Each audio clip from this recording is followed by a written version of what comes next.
A pretty background. Hello, intuitive viewers, and welcome to a fun show. I think this is something we all need right now. I have Harry Hart-Browne here from the same name. The channel's the same name, right? Harry Hart-Browne. I guess. I'm not sure if it's my name or Holy Mackerel. No, you're right. It's my name. I think it is. Yeah, it's Harry Hart-Browne. But Harry is a storyteller. He comes from a background of acting, and he has a channel called Holy Mackerel Moments, and it's amazing. It really, really is. And welcome, Harry. Thank you for being here. Thank you for having me, Kim. I've enjoyed your work, and I've grown from it and learned from it and delighted in it because you're so warm and wise and sweet and charming, and you're respectful of everybody, which I really appreciate. Well, thank you so much. I'm blushing, but thank you so while much. I'm loading on the compliments, may I say something about your viewers? Please go right ahead. Hi, intuitive viewers. They have been so nice to me. When you mentioned my channel, I went back to an old video and I thought, I haven't seen that comment. Hi, I'm here from Kim. Hi, Kim sent me. I like your videos. I went, what? And they're just all showing up and giving me so much supportive encouragement. And there's one that caught my eye named Hospice Harpist. And her name is Charlene. And I just went to her website. She said, I wanted to help ease those who are dying with something. And then when she heard about music, that clicked. When she heard about harp playing, that clicked. She said, the only problem is I don't know how to play a harp, and I didn't own a harp. But I rented one. I learned it. And now she's doing it for people all over the place. So just great people. Amazing. That's amazing. And this community is an amazing, amazing community. We've come together in so many ways to do so many things together. So I'm just so grateful that these lovely people have found me. Now they found you, and you're in our community as well, and they're in your community. So it's growing, right? It's just expanding and expanding, and it's all of these good people that want to do good work, and add some positivity to this planet. Yeah, this is like, are we finding our tribe? Is this what they call that? This is what they call that. Yeah, I think it is. I really like it. It's cozy. Really and you sent me a video. This is how we met. You wrote to me and sent me a video, and you were kind and were like, I watch your channel and here's mine. And people do that a lot. And I always watch them. And what struck me about yours was that I felt like this is the antidote to what's happening right now. This kind of thing is exactly what we need right now. We need something first of all, we need to remember certain, because you bring up a lot of Holy Mackerel moments, even in your latest one, it's about politics, so all of these things that are kind of coincidental, but also the universe working with us and how the universe brings kind of magic to us. And I thought, this is the kind of thing that we need. This is the antidote. So I'm so grateful that you reached out, and I'm so grateful that you're doing your channel. And I want to know a little bit about you, and I'm sure everybody else does too, but where did this begin? What is your background? I know you have a background in acting. Yes. And you live in LA. So tell me about how that kind of, how your life kind of began in that way. Okay. I'll just kind of run through it, the main points quickly. And then there are all these wonderful little stories connected to it, which I can get take back your time. to. We're all ears. I first learned I wanted to be an actor in the second grade when I got, I've been rehearsing this. I got the part of the second brother in the Three Golden Pears. And of course, in second grade, you did an audition. It was like a popularity contest. Billy Johnson and Hart-Browne go out in the hallway and will ask for a raise of hands of who wants, which one of you two the class wants to play the second brother. So we're out in the hallway, and Billy, who's so sweet, said, Harry, I really hope you get it. And I said, oh, no, I really hope you get it. But I didn't mean a word of it. I didn't want him to get it. I wanted it badly. And he knew it. And I appreciated that. Anyway, I got it. And the first rehearsal, I'll never forget. I was going down the aisle in the auditorium, and I'm used to going in a seat to watch whatever is being presented. But I knew this time I would just keep walking up those wooden steps to the stage. And that was home. I knew. I was so excited. Oh. So excited. So that was my first taste. And then I did play after play after play in high school and community theater. Went to college in Boston, majored in acting at Boston University. Went to New York in 1978. More theater. And that's when I wrote my first solo show.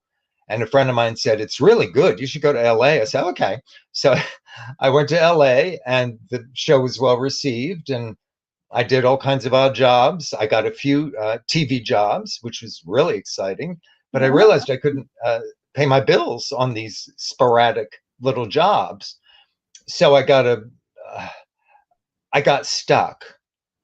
And it kind of reached a climax when I was working at a very stressful job with emotionally disturbed children, and I had a methamphetamine addict for a next door neighbor who would vacuum loudly at night at 3 a.m. and ram the vacuum cleaner into the wall and scream. And then a nest of hornets built a huge nest inside my bedroom on the ceiling. I mean, it was just one thing after another. And then I got a cancer diagnosis. I went, okay, what's wrong with this picture? Help. I found a shamanic healer in Topanga Canyon who journeyed for me, which is a way of going to non-ordinary reality and connecting with any animal helpers or soul parts that you may have neglected or lost track of, who might want to come back inside you. And she said, "I found a soul part. I will call him Fire Jumper, because I see him jumping over fires with such glee. He's like a kid, and he's creative and playful and loving and cheerful and fearless.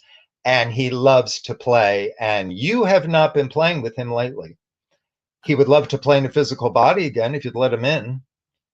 And so that night, I kind of made an adjustment. I said, "Okay, happy kid, you come in. You're my boss."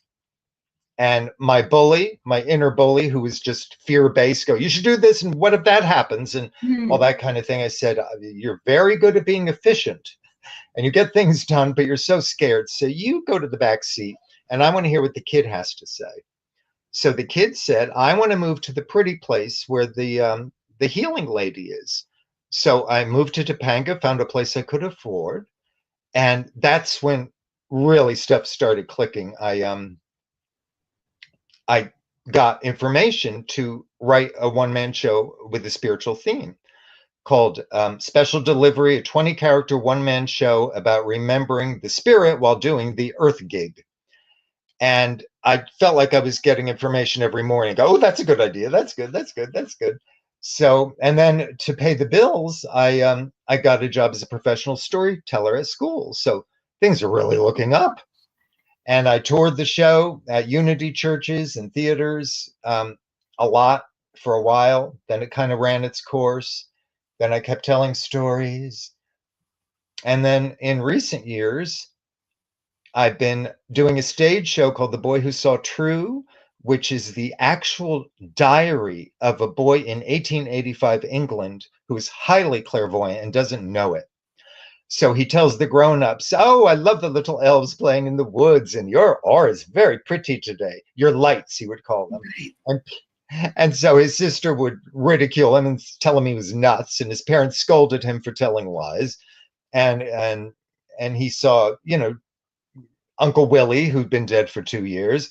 Finally, he found an ally in his tutor. He said, "Oh, what else do you see?" And so he was getting a support system happening. And then he started channeling these spirits, which were really wise and give forth with information about how life works. Getting it down to its essence, it is about the love. All is one. There is no death, and all that great stuff. So I've been doing that the last couple of years at various venues. And then that brings us to Holy Mackerel Moments, which came from my compulsion to tell these stories about synchronicity, because when I heard about them or experienced them, they were too cool for words. Yeah.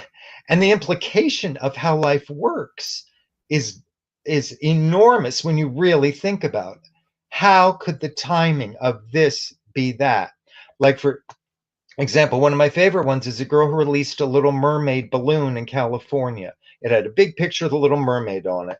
It landed in a bush 2,500 miles away from her, and the bush was on the edge of Mermaid Lake. Oh my gosh. So when Bob Dylan says the answer is blowing in the wind, I think he's right, because what made the wind and the air currents take it to that spot? Right. I know. Right. It's too cool. You know, it's, and I, as I'm listening to you, it's so interesting how your cancer diagnosis brought you to this shamanic healer, which kind of launched a whole new, it launched a whole new side to your career, to your life, to your, your spiritual, and your spiritual life. Yeah. I'm sure you've made all the connections since then, but total life changer. Yeah. Can I tell you another thing that happened earlier than that? Yeah. Which was kind of part of my spiritual journey. I was living in Hollywood in a little courtyard place, and I'd had some break-ins, and I had a little extra money, so I bought these iron, security doors. The man who, and you would appreciate this liking old movies, the man who came to install them, he had a little beret. He's like Jimmy Cagney. He was a toughie. He said, okay, we do this, and I'll give you an estimate. Oh, I see you got a Seth book on your table. I like Krishnamurti. Now, Seth is very interesting. So is Krishnamurti. He's very metaphysical, but also very practical. And I thought, this guy, this New Yorkie guy was such a spiritual man. When he came to install this stuff, the bars or the doors, he gave me the Bhagavad Gita. He said, keep it. I have an extra at home. So what I found in it was that I think it's the prayer of St. Francis of Assisi, where there's hatred, let me sow love. Where there's fear, let me sow joy. That kind of prayer. It's pretty well known. I don't remember it now, but I said, oh, and by the way, the break-ins entailed the theft of a TV set. And I didn't want to buy a new one. I probably couldn't afford it at the time. So what do I do instead of watch TV? I'll read the Bhagavad Gita. That was the beginning of my meditation practice. Oh, wow. Every morning I would say, where there's, and it made me feel really good. And it's really good I did that, because I had another psychotic next door neighbor who was harming his family loudly. And I called the cops, and he knew I called them, and he threatened my life. And I thought, I can't live this way. I need to get help. I need someone to protect me. So I was going to go to the police station and issue a complaint about this crazy man who was a danger. But something in me said, before you do that, you might want to meditate first. Now that you've been doing it, just relax a little. So I went deep into a meditation, and I saw a vividly clear image of a stuffed moose head on a wall. And it was still, and I petted it a couple of times. And then I moved to this huge picture window with a beautiful sunlit tree on the other side of it, outside. I went, oh, this is nice, whatever that means. I get to the police station, and I tell them about the neighbor, and he said, so move. The cop said, move. I said, I've lived there for years. I'm not the problem, he is. He said, sir, sometimes the mountain has to go to Muhammad. Muhammad can't always go to the mountain. I didn't know what the hell he meant, but I went, okay. And then he very cleverly left this neighbor of mine his rap sheet on the counter, which I'm not supposed to see, but he just put on the counter and turned his back and took a phone call. So I started fingering through it. Oh my God, he was hardcore. Tons of crimes, and at the bottom was a policeman's note that said, this man is extremely dangerous. There is no crime he would not commit. Oh, I turned to the title page. There was his name, but there were also beneath his name his aliases, and one of his aliases was Moose. Oh my gosh. I know. And I got tingles all over. And I said, all right, Muhammad, I'll move the mountain or whatever. Because in the meditation, it was harmless, but I moved beyond it. Right. I petted the stuffed moose head and moved to the pretty place. Well, I Right. moved to a place called Echo Park, and my first week there, friends said, come to this meditation group at my friend's house. I walk in the friend's house, and there's the picture window with the sunlit tree. Oh my gosh. No. So that Oh my really, gosh. put me on my path in a good way. That is amazing. I'm going to put your name up here, Harry. I'm sorry. No, by all means. People know. People know. And I have just so people know, I have all of your information in the description. And oh, thank you. Yes, and we'll talk about that at the end, but I did put it down there just in case people are looking for your channel right now. It's hyphenated, by the way. I don't know if that makes any difference. Hart-Browne. Okay. Oh, not a big deal. Got it. It's Hart-Browne. So tell people, well, first of all, how did you come to the idea and how did you have the courage? Because it took a lot of courage for me to get on YouTube. That's a scary thing to do. But maybe while you're performing, you were like, yeah, it's fine. I mean, I'm a singer, so I perform, but this was different. I want to, yeah. So what made you decide to take the plunge into YouTube and tell us about your channel? Thank you. I want to know more about your story too. I don't know. Do you have a bio on your website? It's crazy. No, I don't. Not about my singing career, but I. Yeah. Yeah. I want to know more about that. Huh? That's a whole thing. All right. Well, one day I hope, because I'm fascinated and interested. I guess I didn't have a lot of time on my hands, and I kept receiving these amazing stories, and I thought these are important enough to go out in the world. So I asked her I knew nothing about technology, but I heard about something called a smartphone, which I didn't have. And I asked my friend Kelly, I said, you have an iPhone, right? She said, yeah. I said, and it makes videos? She said, uh-huh. I said, would you do me a big favor? Would you come to my house one day and just record me telling an amazing true story? She said, sure. So it's probably about the Wizard of Oz jacket, where the jacket that the actor wears in the Wizard of Oz turns out to have been owned by the man who wrote the Wizard of Oz years ago. I love that story. Yes. Me too. So she came and she recorded me. I called it Amazing True Stories. And then I'm daunted by technology, but I had the incentive to learn more about it. And because of COVID, auditions were not in person anymore. They were called self-tapes. And you take your phone and you do the scene and then you submit it. And a friend of mine taught me how to edit, just lop off the beginning and lop off the end. I thought, oh, well, that's not that hard.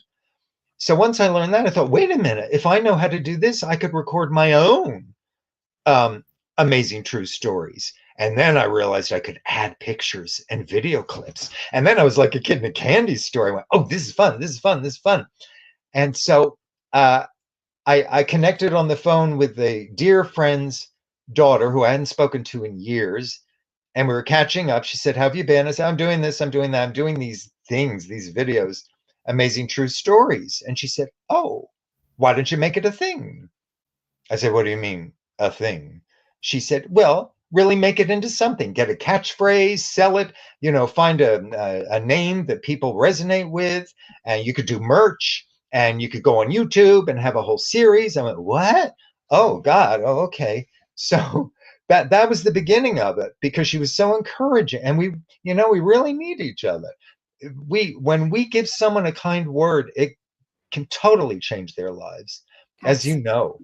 And so she just gave me a little friendly nudge. And then that's how it started. I went, okay. And I started recording my stories myself and then adding clips. That's how it started. That's amazing. And I'm so glad it did. I'm so glad you did it. Yeah. Oh, thanks. But the encouragement you've given me is having an effect, because I'm, what do they call it, downloads, where you get information. Yeah. I've been getting a bunch of that. It's like, what theme will I have for my next one? Oh, I could do that. Oh, I could do that. And I have like 3 that I'm balancing in my mind simultaneously. So I know part of it is what I'm getting from you and your viewers. It's like, oh, you like it? I'll give you more. And then my spirits are going, oh, you like doing it? We'll give you more inspiration.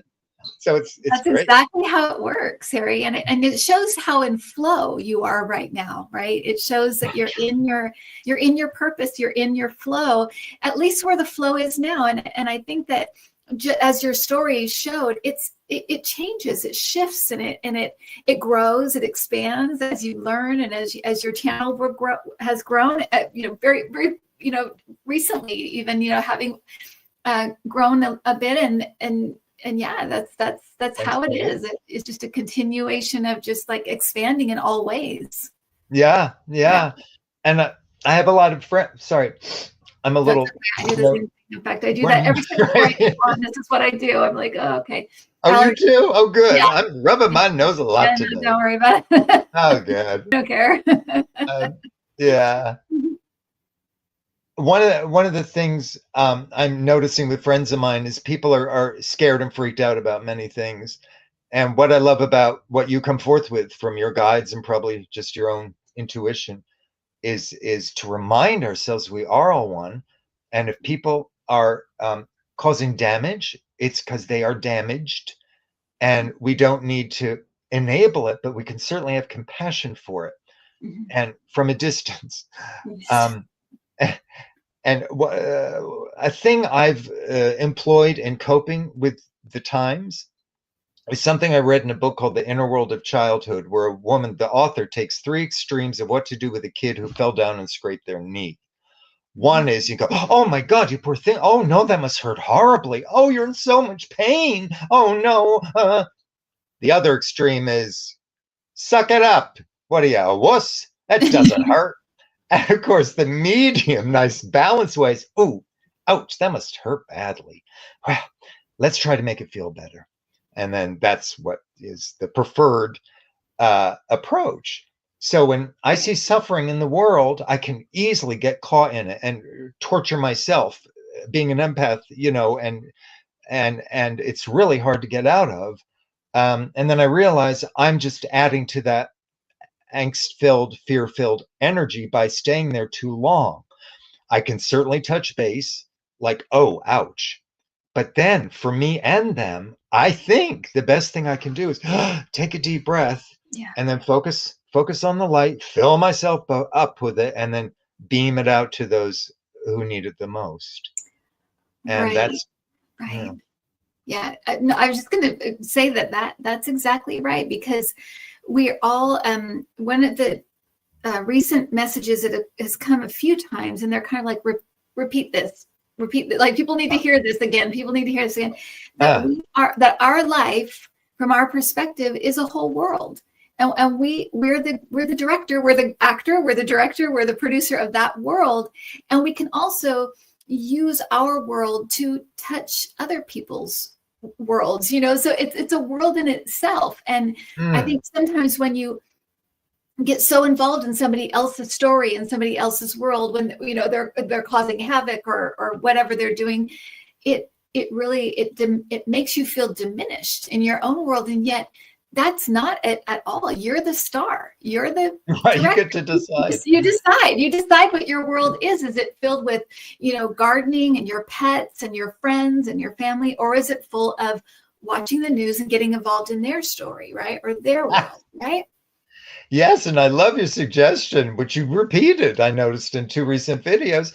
Do an experiment. Try it. Watch the news all day. See how you feel. Yes. And then maybe take a day where you don't watch it at all and you do the happy things. Just be aware of your energy. See what works better for you. It's like, yeah. It's true, because you can take my word for it or your word for it, but yeah, you need to have your own experiences, and they've really pushed that as well. To have your own experiences, spiritual experiences, and to put that intention out there. I want to have spiritual experiences so that I know my guides are there. I know I'm being looked after. I know, my family's still here with me.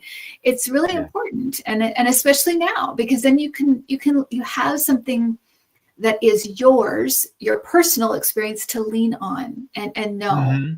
It's great to get other people's testimonies, but your own is really that's what it's all about, is having those personal experiences. You can really grow from it, and then you can share your experience, right?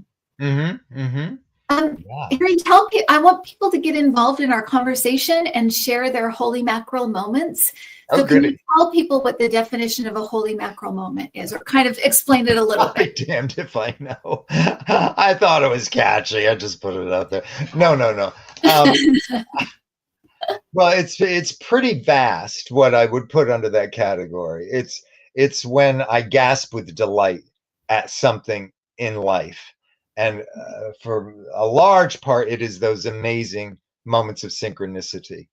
Right. One day I was doing this as a catalog of DVDs back when they had DVDs.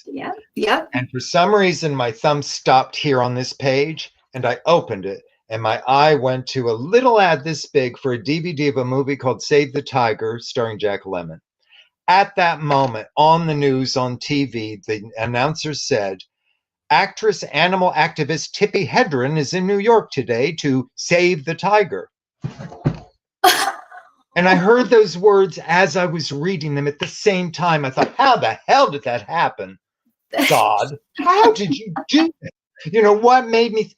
Anyway, so that's just a specific example of synchronicity, but it's everything. It's when, like, I would love to hear how you became aware of your guides and, information you get. And just the magic in everyday life. It doesn't have to be huge. It could be tiny, but it resonates with you.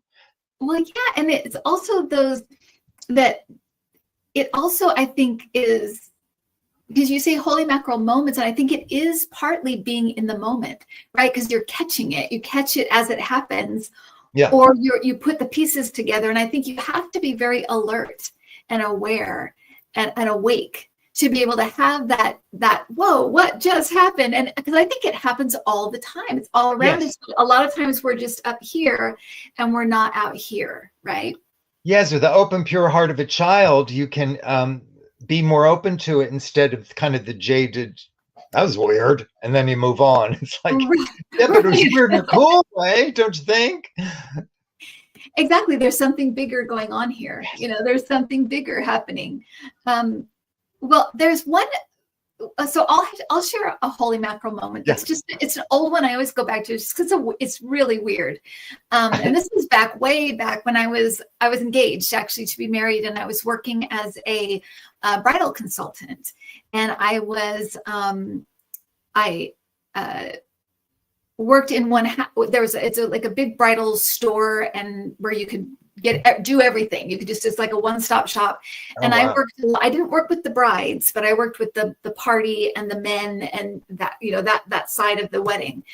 And a woman, I had a dream that a woman came in and I was showing her a wedding dress. And as she picked up the wedding dress, kind of like pulled it out and kind of looked at it, her ring was exactly like my ring, my engagement ring. And I have a sapphire. So it's just unusual because usually it's a diamond ring and whatever, but I want to be like Princess Diana. So I want a sapphire, and my mom's a sapphire too. So it's a great role model. So I noticed it. And in the dream, I said, oh, we have the same ring. And I showed it to her and she freaked out. She was like, I thought this was an original. I had my fiance said it was specially made. How could he do this to me? And she left furious. And I woke up and I thought, what a weird dream. 2 days later, and I thought, well, that would never happen because I don't show the brides. I work with the parties. So I'm like, that's weird. That's it. But it felt so like real. I was like, that was really weird. So 2 days later, the woman who owns the bridal store said, I'm going to be late. There's a woman coming in. Would you show her to the bridal gowns and just get her starting to look? And so I'm like, oh, okay. So woman came in and she looked different than the woman in my dream, but she came in and she picked up the wedding dress and I noticed she had the same ring as me. She did. Oh my God. But I didn't say a word. I slyly kind of took off my ring and put it in my pocket and I did not say a word. But I thought that after that, I have thought over and over and over back to that. And at the time, and even still, I think, could this be one of the ways that, or one of the the explanations for deja vu, that sometimes we dream stuff, we forget, and then it happens, and it's like, whoa, that happened. It could be one of, because I think there's a lot of reasons for deja vu, but so that came to mind. But also that when we dream something, or when we have a premonition, we could change it. We don't have to fulfill that thing that we think, we think is going to happen. We can mess with the future. And I think a lot of times that's why we're getting it, is so we can shift it or change it. But yeah, so that's my holy mackerel moment. Wow, that's fabulous. That's amazing. I didn't expect it to mirror your dream quite that exactly. That's amazing. I talked to a kid who showed me how dreams can prepare us for things. It was very simple. He said, I dreamt that I tripped and fell down. And the next day I stumbled, but I caught myself in time because I'd already dreamt it and I was prepared. Oh, so interesting. yeah. So and it also enters into the whole concept of all time being simultaneous. Yes. Rather than linear. And that's vast. I can't quite grasp that, but it's, I know it's the same. It's a big concept, and I think it's one that a lot of people have a hard time wrapping their head around. I'm going to share with you a couple of holy mackerel moments, and then I'm going to ask you to repeat one of my favorites that you told, if you don't mind, for everybody, so they can hear it. So Barbara says, I asked for a sign if the adoption of my son was the one, the foster family and a family we were staying with knew each other. So 1 second. Does this go on, Barbara? Okay, I think she's still writing it. Okay. Oh wait, no, okay. I read that wrong. I asked for a sign if the adoption of my son was the one, the foster family and a family that they were staying with, they knew each other. So she made the connection of like, yep, this is the right thing. Is that the sign? That's a sign. Okay, cool. Well, that's pretty wonderful. And then Wendy says we were going to pick out a puppy, and I told my partner I wanted to call it Harry. If it was a boy. When we got to the breeder, she showed us the puppies, and there was one there already named Harry. No kidding. Oh, wow. I love that. Now, Harry, I felt like I knew everything there was to know about Lucille Ball, because I have read every book about I Love Lucy. I've read about Ethel. I have read about Ricky. I read about the whole thing. Our first dogs, Adam and Cassie and I had, were Lucy and Ricky. I'm a huge fan. Yes, I am a huge fan. So I wondered if you could tell people the story about that you talk about with Lucy and with her having an encounter with the spirit. Sure, that's one of my favorites. Wonderful actor, stand-up.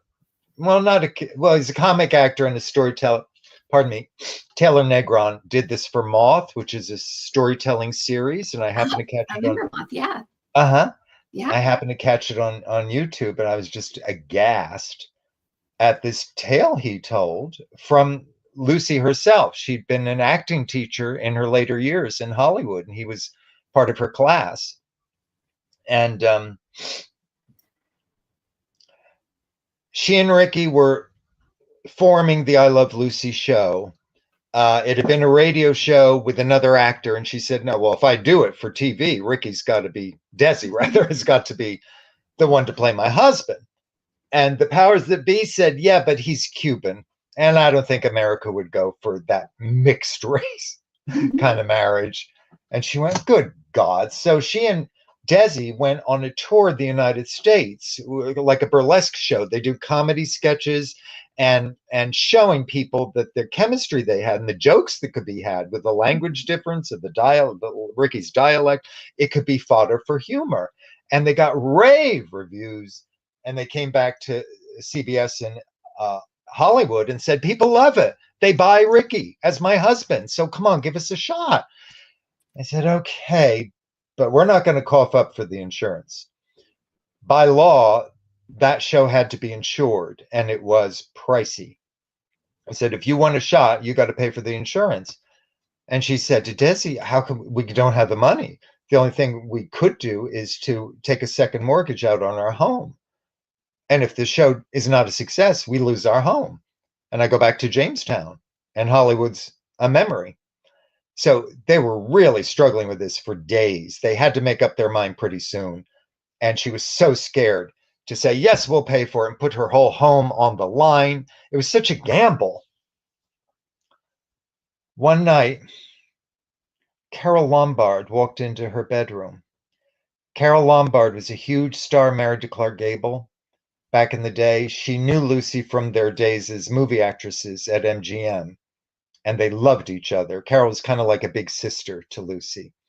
But she died 2 or 3 years earlier in a plane crash. So Lucy was pretty astonished to see her walk into the room. And I believe she was awake, or else it was a very lucid, vivid dream. But whatever state of consciousness she was in, she was very aware of Carole saying, Lucy, don't hesitate. Do the paperwork. Get it in. You'll be fine. You'll be more than fine. Trust me. I'm paraphrasing, but basically she said, do it. Do it. So she woke up with this memory and she went, okay. And then this is something I just learned today that I'd forgotten about. They paid for the insurance. It became the enormous hit it was. And CBS, who's now feeling good about I Love Lucy, and Desi and Lucy said, well, because you coughed up the clams for the insurance, we're going to give you ownership rights for all the shows. Oh my gosh. They didn't think, it shows. So why would they want to own it? And Desi said, okay, thank you. He was smart. And so, of course, thanks to him, we have all these beautiful reruns for decades because he owned it. That is amazing. And beautiful reruns on film, which was not not a thing before. Ricky was like, we are going to do it on film, and that's why we have them. And it's so crystal clear and beautiful resolution, unlike many. There's shows in the 70s and 80s. They're a little muddy and the colors kind of not so hot. But Carl Freund, I don't know how to pronounce his name, but he was a very respected cinematographer, which I think Lucy worked with him at MGM. So she said, I want the best. Get him to film it. So they did it on films, more expensive but obviously worth it. And also Ricky, I keep calling him Ricky. He started the trend of putting bleachers so they could work in front of a live audience, which was a new thing, and to have 3 cameras. So it's a real innovation. Real pioneer. Yeah. I love that story. I'm going to share another one from our amazing community here. Kelly, the Mystic Next Door. My most recent Holy Mackerel moment was that I dreamed that something big, cataclysmic, was coming to Santorini on December 19th. Now Santorini is having terrible quakes and evacuating. Yeah, you can get those as well, especially as if you have psychic tendencies. You can just, and I've kind of stopped sharing because I will pick up on certain things. Thank you. You pick up on plane crashes and you pick up on, world kind of disasters stuff. I don't like to really share that stuff because I feel like I can't do anything about it. And sometimes I'm unclear of like where it is. And so I don't want to just go up and panic everybody and think, okay, what good would it do? So I've stopped doing that, but you get them, if you're kind of open psychically, you do just kind of pick things up that are just kind of out there. And a lot of times in your dreams. So that's interesting, Kelly. Thank you for sharing that. Yes. Did her premonition happen on December 19th or did she think the quakes would happen? Oh, maybe it did. I don't think she said. Kelly, you can tell us if it happened on the 19th. We said that the quakes are happening now. So I'm guessing that she picked up that info on December. Yeah, she got it and it came true. Standing in the Light with Annie Bear, 7F says, I asked 7 crows to land in a tree in front of me when I accepted a marriage proposal. Asked them if I was making the nest decision. Is that a typo or not? Okay, standing the right. That's got to be a play That's on gonna words. be a play on words. Nest decision. Well, do we have a follow-up? No, yeah, I'm looking for it, and I'm like, okay, And okay, if she tell, yeah. If she, we'll look at it again, standing, and we're waiting for Kelly too. if she tells us 7 crows land in the tree, Yeah. I'll faint. May says, my holy mackerel moment. I dreamed January 6th from the inside the building, with the aides hiding in the offices. See, and like I said, you pick stuff like that up. Wow. And yeah, and that's why a lot of times as a reader, or if you just are sharing things, you have to be very, you have to use your own kind of decision making to decide if it's a good thing to share or not a good thing to share, or just kind of hold on to it and have your own holy mackerel moment when it actually happens. Okay, Sandy. My grandson kept talking about his friend Lorelei. I'm going to put on my glasses, Harry, because I cannot see. These are my Charles Nelson Riley glasses.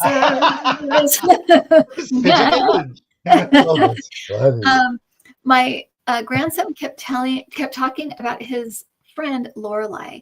His mom asked the teacher about her, and no one at the school with that name. His mom asked more about her. He said Lorelei died in a fire. Oh, so it was a spirit. Oh, right. Duh. Wow. This is her grandson. Fascinating. And Lorelei, who died in a fire, is his friend now. Yeah. Wow. Very cool. And then Kelly said that she made the video on December 19th on her channel. So that's this December, but it's happened. I guess it's happening now. Right. The earthquakes. Wow. Oh, can I just quickly interject, Kim? I love how you post things about please send prayers and healing to whoever, and you are specific about who's needing it, because that can't help but help. Yeah. When people send energy. Absolutely. And I can't even count how many miracles that we've had with our prayer groups. I mean, I've had people that, yeah, it's amazing. People that were on, I say death's door, but they were getting close, or they were, in, awful straits, financially or whatever. We get things all the time saying, you will not believe what happened. This happened, this happened, this happened. So wow. It's pretty amazing. Yeah. Prayer definitely works, and prayer, that kind of intentional group prayer is especially powerful. It really, really is. Okay, Patty. I was selling my home, and a young couple came to see it. The next day, I was at my job as a receptionist. We didn't get many visitors. A man walked in, and we started to chat about me selling my house. That's not the end of the story. I'm like, is that the end? They chatted. Oh my goodness. He told me his daughter looked at a house the previous night, and they were going to buy it. It was the same couple. Just weird, right? Weird. So it's like, of all the people, yeah, it's so weird. Okay, Rose Blue. Wow. I had 2 lucid dreams each night, 3 nights in a row. 1 month before 9/11 happened. I bolted awake at 2 a.m. 2 nights after the event. Oh, that's what those dreams were about. Oh, so she'd been dreaming about 9/11, and once it happened, she recognized that that's what this was all about. Right. Fascinating. Okay. One of the plus sides of maybe dreaming or having visions about bad things happening in the future is you can at least start early sending healing energy to those affected. Absolutely. And and not I think a lot of times, especially when the energy is there for something to happen, it may come in like that, where it's really, really strong. Because I know that she's not the only one that saw many, got premonitions about 9/11 happening. So it must have been kind of there. And the circumstances has kind of led to this. But yeah. Yeah, you said something very deep that really stuck with me, and it's helped me make sense of life a little bit, which is I don't think you put it this way, but the idea of our habit of judging things as good or bad Yeah. when it really is what it is. We don't know the reasons behind it. And when you mentioned, I think, victims of horrible things, you said, yeah, of course you send compassion and healing, but also we don't know their story. Yeah. We don't know if part of their path was to experience this for their growth. Right. And it's true. We don't know. We don't know. We don't know on the macro scale. We don't know on the micro scale, really. Right. And so, Yeah. and like you said, so all you can really do is give kind of an energy of surrender or allowing, and then also and like you said, kind of do what you can from your own, your own stance. Send compassion, send loves, and healing. Yeah. Let me do one more here. These are great. They're amazing. I know, I love them. I had one of your viewers write in my comment section under one of the videos, I had a holy mackerel. It's nice to meet you. I had a holy mackerel, which I think I'll tell it maybe in a week or two. I went, oh, okay. So if you're out there, it's been a week or two. Eager to hear it. Come on, tell it. Okay, Jacqueline says, a loud, insistent, I think it's an inner voice, said, turn your head to the right, exclamation point. I did, and a car racing up the avenue smashed a glass bottle, which landed on my collar instead of in my eyes or my mouth. Oh my gosh. Oh my God. Isn't that amazing? That is amazing. So, and Gina, let's see what Gina says. Man. Oh, okay. These are so many, Harry. Now we got to read them all. I dreamed, Hypnicity said, I dreamed about my mom in heaven helping children cross over during 9/11. Wow. Wow. Wow. I got chills with that one. That was interesting. Gina, a friend from work showed up in my living room at 6 p.m. one night. She smiled at me and left. The next morning, I got a call that she had passed at that time. Oh my gosh. God. Okay. Oh. Okay. Now, Linda's got it down. So she's got part 1, part 2. So Linda, see, part 1. I asked my long deceased fiance to send a Valentine sign to me. Out of the blue, my sister sent me 2 dozen roses, champagne, and a dozen chocolate dipped strawberries. The florist, oh my gosh, this gets better. 2, the florist duplicated her order and sent 4 dozen. Also, I ordered a bottle of nail polish. They delivered 2 in error on Valentine's Day. The polish name is Say Love. I shouted, damn, you're good. So 2 beautiful things were doubled. Everything was doubled. And then, and then it says, share. What did it say? Share love? Oh, sorry. Say love. Say love. Got it lots of times. That's amazing. The Polish name for what is Say Love? Oh, for the nail polish. Gotcha. For the nail polish. Wow. Amazing. That's so cool. Wow. That is okay. One more. Oh. They've got us hooked now, just like your channel's this way. You just have to watch one and you watch them all. I dreamed my holy mackerel moment. I dreamed that Trump was sitting amongst a small group, me included, showing paper all around and a grin, and secretly had military pins on his jacket lapel. Then Mar-a-Lago. The documents raid happened at Mar-a-Lago. That is fascinating. Is it possible to go back and read the first part again? Yeah. Now it'll make sense to me. Yes. She had a dream that Trump was sitting amongst a small group. She was in the group in the dream, me included, showing paper all around and a grin, and secretly had military pins on his jacket lapel. And then the Mar-a-Lago thing. That is crazy. Just love to show what he had. Look what I have. Yeah, exactly. God. To end with, Harry, thank you so much for sharing. This has been so nice. It's such a palate cleanser from everything going on. It's so nice. For me too, believe me. But I wanted to ask you if you could tell, you told two stories on your latest video, and I wonder if you could share them here, because I found such hope in them for the times we're in right now. And one was that both of them I'd never heard before. I did not know. One is about George Wallace. Can you talk about that story? Sure. Governor of Alabama in the 60s, George Wallace was an avowed segregationist and an open racist. He said some horrible things about the inferiority of other races. And I think he stood at this legally now integrated school, but he didn't want that. So he just stood there in the doorway of the school, sending people of color away.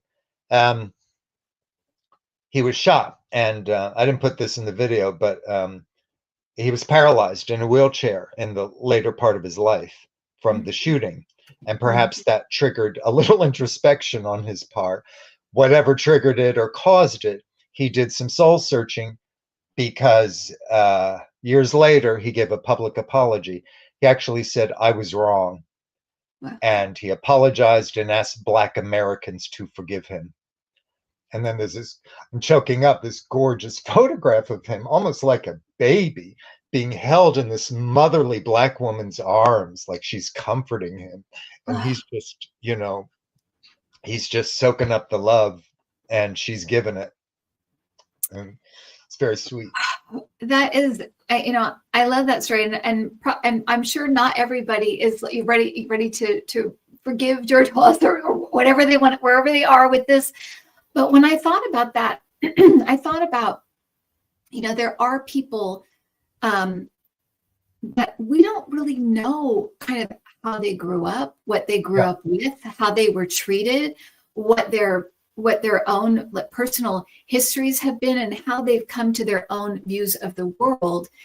And we see them at a certain point in their life, when they're saying racist things and doing all this racist stuff. But we, again, it goes back to that judgment of, we haven't walked in their shoes. We really don't know. We know that's not a normal, happy thing to do, right? It's not a happy person that does stuff like that. So, and so we don't know the whole road that this person has walked, and what their spiritual path is for us, for them. We don't know. Mm-hmm. That's so important. And then the other story is about Lyndon Johnson, which I had never heard. Yeah, he kind of was the architect of the Great Society, and he waged a war on poverty. He did wonderful things. But we were immersed in the Vietnam War, which is very controversial. People think it needn't have been fought at all. And hundreds of thousands of Vietnamese civilians were killed by our troops, and many, many of our troops were killed. It was a horrible war. And I don't know the details of why he did when he got into office, why he escalated it, but he really put on the gas. And the war blew up and got much worse. And that triggered lots of anti-war protests in the streets, many of the protesters being hippies, those long hairs. Mm-hmm. Well, years later, sorry, he's retired. It's allergy season and you're in LA. So, and you guys have as well. So. Oh, that's probably it. Okay, well, it's life. Yeah. So on his Texas ranch in his retirement, he had time on his hands. He did some reading. He didn't really understand these hippies, except they were against him. He said, "Those are my enemies. They protested against my policies." Right. And whatever he read said, well, their intent was to bring peace to the world. Their mantra kind of was peace, love, and happiness. And he said, "Oh, well, I want those things too. Is that all they wanted? I want to be a hippie." So their values were in alignment, and he went, and in the 60s, men wore very short hair, except Beatles and hippies and teenagers, but he had to be in his 70s. And just to show how he felt nowadays, he grew his hair really long and back like a hippie. And there's a photo of him just flowing back there on the nape of his neck and beyond. I love that. And it also is a reminder of, how it's really good to, we have this, especially now, this reactivity, right? Something will happen and our ego will react and we'll push right back. And that is a really good example of why you don't do that, why you take a deep breath and you take a minute and give and respond consciously rather than unconsciously. And that was, had he read about them, understood them, or even took a minute, it may have been completely different the way the way he responded or reacted to them. Right. It hurt his ego, right? These people are against me. How dare they? Yeah, exactly. Yeah. I love that. I love what you say about people who we don't understand, but if we take a moment to try to walk in their shoes. I've had such compassion for those in the world who I deem as villains, and I judge them negatively. I got to admit it. Right. But I saw a video the other night that went into detail about one of their childhoods, and I went, "Oh my God, how did they live through that?" And I felt so sad for them. Not that it excuses certain kind of behavior, but you begin to understand it more when you do understand them more. Yeah.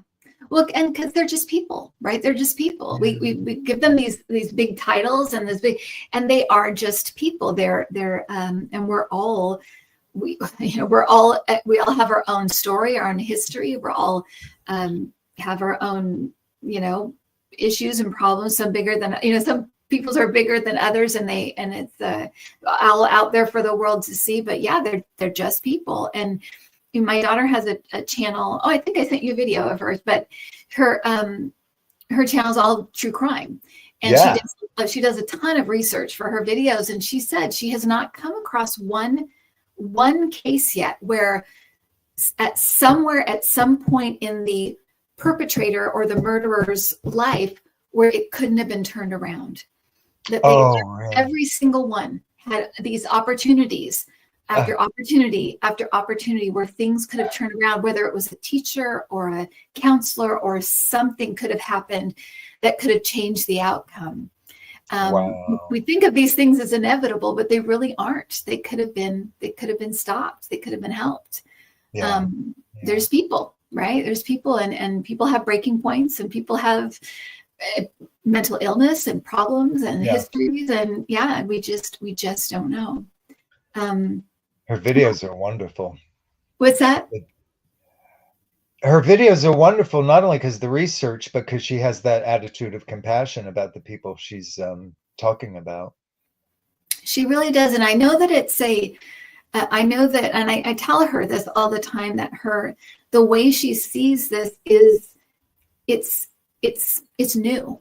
And so you're going to get people saying, "Oh no, that person, just throw them away." And she never sees people like that. She thinks that anybody or most people, maybe there's a few out there that aren't, but that it's usually because of a horrible childhood or a horrible past or a horrible upbringing or a horrible, some kind of experience that just turned them into a going down a darker path. And that we have to start having more compassion for people on the fringes, on the outskirts, whether it's prisoners or whether it's homeless or whether it's these people that are on the margins. We have to start bringing them into the fold and helping them, instead of just condemning.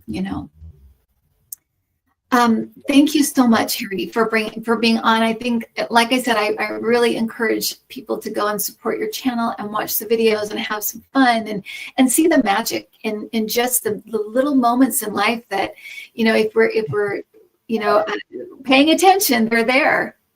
One thing you said really helped me feel less guilty about, focusing on the happy stuff. In a recent video, we were talking about the mackerel, and you said, these old souls can look at these squirts here on Earth thinking, "Oh, you're still resolving problems with war? Yeah, been there, done that. Yeah.